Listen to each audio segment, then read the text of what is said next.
जय हिंद। मैं एक स्टूडेंट हूँ और एज ए स्टूडेंट मैं पॉलिटिकल साइंस पढ़ रही हूँ।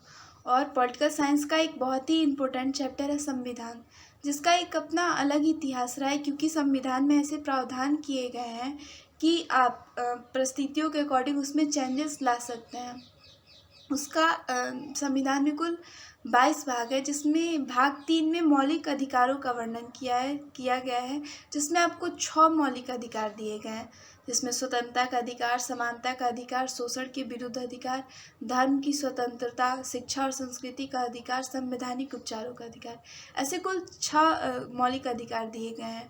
वहीं भाग 4 के क में अनुच्छेद 51 क में कुल 11 मौलिक कर्तव्यों को दिया गया है, जिसमें है कि आपको संविधान के आदर्शों का पालन करना है, राष्ट्रीय ध्वज, राष्ट्रीय गान, राष्ट्रीय गीत का आदर करना है, पर्यावरण की रक्षा करना है, देश की सुरक्षा करना है, देश की एकता और अखंडता को बनाए रखना है, सार्वजनिक संपत्ति की सुरक्षा करना है, एक राष्ट्र में भ्रातृत्व की तरह आपको रहना है। ऐसे करके कुल 11 मौलिक कर्तव्य दिए गए हैं।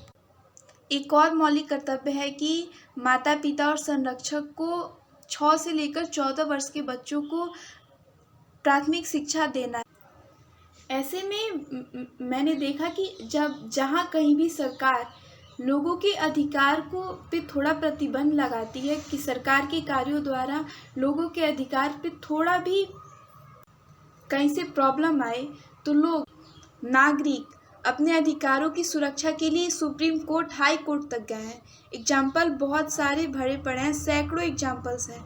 जैसे 1973 ईस्वी में केशवानंद भारती, जो केरल के एक मठ के मठाधीश थे, उन्होंने अपनी संपत्ति के अधिकार को लेकर हाई कोर्ट, सुप्रीम कोर्ट तक गए, जबकि सरकार उनके संपत्ति का अधिग्रहण इसलिए कर रही थी क्योंकि सरकार को सार्वजनिक कुछ कार्य कराने थे, जिसके लिए सरकार को ज़मीन की आवश्यकता थी।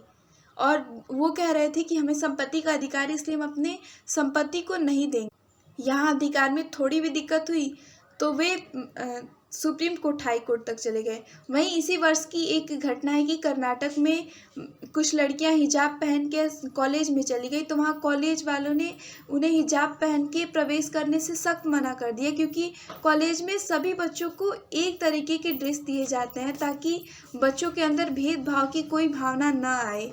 और जबकि वो किसी धर्म विशेष का ड्रेस हिजाब पहन के चली गई, इसलिए वहाँ के जो टीचर्स थे उन्होंने मना किया। तो वे जो लड़कियाँ 5-6 के ग्रुप में वो हाई कोर्ट, सुप्रीम कोर्ट तक चली गई कि उनको जो धर्म की स्वतंत्रता मिली है उसका उल्लंघन हो रहा है। ये बहुत अच्छी बात है कि सभी अपने अपने अधिकारों को लेकर सक्रिय हैं, अपने अधिकारों की सुरक्षा को लेकर। बेशक होना भी चाहिए, लेकिन जहाँ संविधान में 11 मौलिक कर्तव्य दिए गए हैं, वहाँ पे कोई भी निष्ठा से अपनी मौलिक कर्तव्यों को पूरा नहीं करता, और उसके लिए सुप्रीम कोर्ट में, हाई कोर्ट में कोई भी केस नहीं गया है कि लोग अपने कर्तव्यों को पूरा नहीं कर रहे हैं। जबकि सबसे पहले प्रावधान यही होना चाहिए कि लोग पहले कर्तव्य करें, फिर उनको उनके अधिकार दिए जाएं। कर्तव्यों में शामिल है कि वे सार्वजनिक संपत्ति की सुरक्षा करें, जबकि यहाँ के नागरिक ही सार्वजनिक संपत्ति को सबसे ज़्यादा नुकसान पहुँचाते हैं।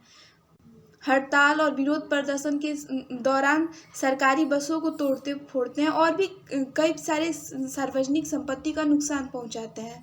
पर्यावरण की रक्षा करना भी नागरिकों का कर्तव्य है। पर्यावरण की रक्षा करना भी नागरिकों का कर्तव्य है, लेकिन वे पर्यावरण को सुरक्षित नहीं रख पाते हैं। परंतु इसके लिए सुप्रीम कोर्ट और हाई कोर्ट में कोई भी केस नहीं गए हैं कि जो नागरिक है, जो व्यक्ति है, वो अपने कर्तव्यों को पूरा नहीं कर रहा है। जबकि ऐसे में चाहिए कि व्यक्ति पहले अपने कर्तव्यों को पूरा करे, फिर अधिकार की बात करे।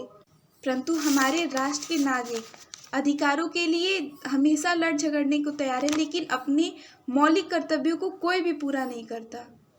और यदि देश का उत्थान करना है, उन्नति करना है, तो नागरिक अपने मौलिक कर्तव्यों के द्वारा ही कर सकता है। जरूरी नहीं कि संविधान में जितने 11 मौलिक कर्तव्य दिए गए वही उसी के द्वारा, बल्कि और भी कई सारे कर्तव्य हैं जिनका उल्लेख संविधान में पूरा नहीं किया जा सकता। नागरिक को चाहिए कि वो जो प्रावधान संविधान में नहीं दिए गए हैं उसको भी पूरा करे और राष्ट्र को ऊंचाई की सीढ़ियों पे ले जाए। अच्छी बात है कि आप अपने अधिकारों को लेकर सक्रिय हैं, लेकिन आप सबसे मेरा निवेदन है कि सभी नागरिक अपने कर्तव्यों को भी पूरी निष्ठापूर्वक सक्रिय होकर करें, जिससे हमारे राष्ट्र का, हमारे समाज का उत्थान हो। साम्यवाद के जनक कार्ल मार्क्स का भी कथन है कि कर्तव्यों के बिना अधिकार नहीं और अधिकार के बिना कर्तव्य नहीं। अर्थात आप कर्तव्य करेंगे तो ही आपको अधिकार मिलेगा। इसलिए आप सभी अपने कर्तव्यों को पूरा कर अधिकार पाने योग्य बनिए। That's all. जय हिंद।